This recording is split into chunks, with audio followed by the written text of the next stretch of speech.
issue. Si Yasmin, nahihirapan pa rin makitungo sa mga kasama dahil sa lakas ng kanyang personalidad. Wala naman talaga tayong magagawang paraan dun kasi tagal pa talaga yung Calm down. Next time, i-budget natin ng maayos yung pagkain. Amin kasi, ganun yung ginagawa ng mom At ko. saka, Ang mga housemates, hindi na rin kinakaya ang diskarte queen. Ayaw niyo makinig sa sinasabi natin. ako niya-respeto ko at gusto ko niyan talaga. Ako din, nag-relate. iba-analyze muna Yeah. kasi baka mamaya na misinterpret Yeah. ko lang or ako lang.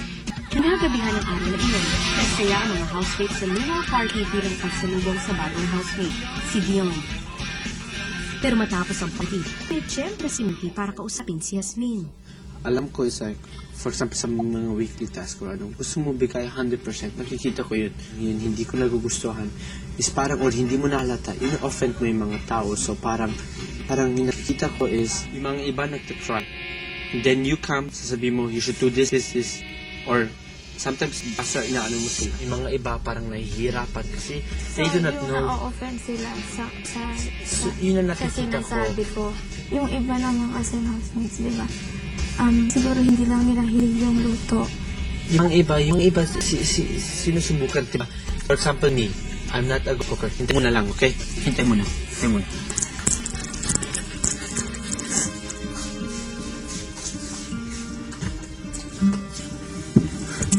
See, for example, me, look, Siguro hindi mo ma-compare rin yung alam ko, ako tsaka sa kanila. Kasi merong tao hindi man interested pero magluto. may naiintindihan ko yun. Sinasabi ko, that's nice. Kung more passionate ka, ayaw ko din tumigil ka. The only thing is, Iba-iba naman yung need ng tao. Oo nga. Siyempre din Oo sa nga. atin. Yung Tama yun. But the only way is how to say it. There are ways to say it correct. At para hindi masakta din yung mga iba. So yun dapat kagaya. For example, bukas, diba? Bukas is our last chance. So bukas you can try it out. To find a way paano natin gagawin, diba? Para hindi masaktan yung mga tao. Pero Para mas mabuti happy na pa lang na rin. hindi na lang siguro ako. Mali yun. Kung gagawin mo yun, then wala ka na pinag-aralan sa discussion natin. Parang that would mean that everybody hates me. No, that doesn't mean. Paano mo yan alam? Wala, Paano mo yan? feel ko lang. Feel mo lang bakit. It's not like, for example, it's like, Kasi diba, pag hindi ina-acknowledge yung sinasabi mo, so It doesn't mean- hindi nila gusto yung ginagawa. baka hindi na-acknowledge kasi na-offend sila. Okay, yun lang ang gusto ko sabihin. Pagkatapos ng harapang konfrontasyon nila Mickey, mas pinili ni Yasmin na huwag muna makisama sa grupo. Pero nang pumunta siya sa CR at nakita si Gian, di niya napigilang maiyak muli. Parang sinabi na siguro pag yung pagdating sa luto talaga, parang pag nasasabi ako na nakakawin ako na. Pero syempre, I have to change that overnight. Na parang bigla, yung ganun. Overnight agad.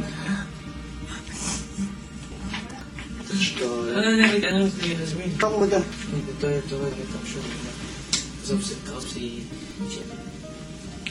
Siguro sinabihin siya niya ni Mickey about her attitude. Personally, hindi ako na-offend sa ginagawa mo. And sa tingin ko, sila na misinterpret nila yung mga ginagawa mo or sinasabi mo. Hindi, alam mo, okay lang kahit sabihin mo ako. At least, mas maniwala ka pag true friend na yung sasabihin niya sa'yo. Oo, kaya nila sinasabi sa'yo. Kasi gusto nilang magkasama-sama tayo. Ngayon na malapit na tayo mabuo. Hindi kasi yung Saka baka mabawasan na rin tayo. Kaya kung wala silang pakialam sa'yo, pababayaan ka lang nila. Baka magkukwentuhan lang yan pag nakatalikod ka. Pero dahil tandaan mo, the fact na nagawang sabihin ni Mickey sa'yo yung ibig sabihin, may pakialam sila sa'yo at gusto ka talaga nilang makasama. sarap pala eh. Parang maraming ayaw sa akin siguro. Sa akin nga daming naaartehan. Ganun talaga ako hindi naman ibig sabihin masama ang tao. Ikaw, diba? Alam mo namang walang masama. Mabuti nga yung intention mo, diba?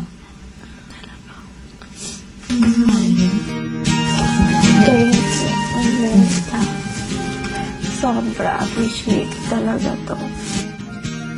Sa pagpapatuloy ng buhay sa bahay ni Kuya, Habang tulog pa ang ibang mga housemates, si Bruce gising na gising sa gym.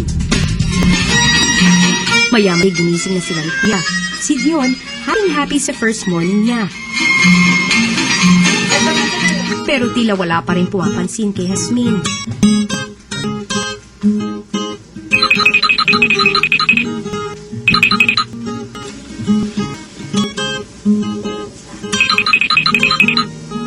Mami Bea? Yak! Tumigil ko po. Si Hasmin ang mami natin. Kasi si Hasmin nga, pinapagalitan tayo. Ano What do you mean pinapagalitan? Ha? Pinapagalitan? Oo, diba? Galitan tayo ni Hasmin. Sasabihin niya tayo ng mga words of wisdom. Tanging nakausap ni Jasmine ay ang bagong housemate na si Dion. Kasi ako, 2 days pa lang ang orang namin ganyan. Ako, siguro mahihirapan ako, pero para kasi sa akin okay na rin to eh. Kaysa sa magstay ako dun sa isolated na place. Grabe, ako lang mag-isa, wala akong kasama. Ito naman ho talaga ang unang problemang hinaharap ng ating mga housemates sa loob, maging kahit saan man sa mundo, ang makibagay sa mga taong hindi mo kilala. Pero sa paglawan ng panahon ay nasusolusyonan din naman ang ganitong problema at sabay-sabay nilang masasabi ang Hello Philippines and Hello World! Yes, mga kapamilya, tonight is another live episode dito sa nag-iisang teleserye ng totoong buhay, ang Pinoy Big Brother Season 2. Kakaiba ho ang ating gabi dahil sa gabing ito ay ipapaalam ni Kuya at bubulgar na niya ang kanyang sikreto sa loob ng bahay at kung ano man yan, sabay-sabay natin malalaman maya-maya lamang. At kung bakit extra special din ang gabing ito, dahil for the very first time, mga kapamilya, after 2 weeks ng pananatili sa loob ng bahay, ay makakausap na po natin ang ating mga housemates. At mangyayari ho yan sa puntong ito. Magandang gabi, housemates! This is my first time na kausapin kayong lahat and I'm very, very excited na kamustahin ang bawat isa. Pero uunahin ko muna itong si Nel. Special ka, Nel, dahil ikaw ang una kong kakausapin. Okay? Sa pananatili mo sa loob ng bahay ni Kuya, alam namin na ang wish mo ay madagdagan kayo. Ngayong dumarami na kayo at madadagdagan pa kayo, kamusta naman ang pananatili mo sa loob ng bahay? Perfect din ba? Yes, perfect na perfect po at super saya. Bongga na. Bongga? Bongga na bongga po. Bongga. Maraming salamat sa iyo, Nel. Pero ngayon naman ay nais kong kamustahin ang nararamdaman nitong si Jasmine. Jasmine? Ilang araw ka na uli nananatili sa loob ng bahay? 4 na araw pa lamang pero marami ka ng pinagdaanan. Bago ka pumasok sa bahay ni Kuya, nakausap kita at ang sinabi mo sa akin ay handa ka nang i-share sa iyong makakasama ang iyong abilidad at kakayahan. At ginawa mo naman ito sa una mong pananatili sa bahay ni Kuya. Kaya lang medyo nagkaroon ng hindi pa kaintindihan sa pagitan mo at ng mga housemates. Pero sa ngayon ay nais ko malaman kung ano yung tunay na nararamdaman.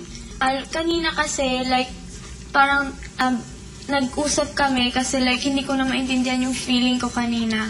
Like parang sabi ko, kasi parang sila naman din lahat talagang lumapit sila sa akin na sinabihan nila ako kung ano yung problema. So, syempre pag isip-isip ko, I have to tell them what I really feel.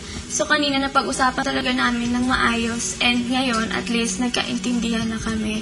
Like alam na nila kung ano talaga yung talagang yung meaning, yung punto ko na kung bakit ako parang nakikialam, like yung gano'n paminsan. Maraming salamat sa iyo, Jasmine. Alam namin madiskarte ka at kung ano man ang mga pagsubok na pagdadaanan mo ay malalampasan mo pa sa loob ng bahay ni Kuya. There are more days to come, so good luck para sa iyo. Ezekiel, magandang gabi. Hi, how are ya? I'm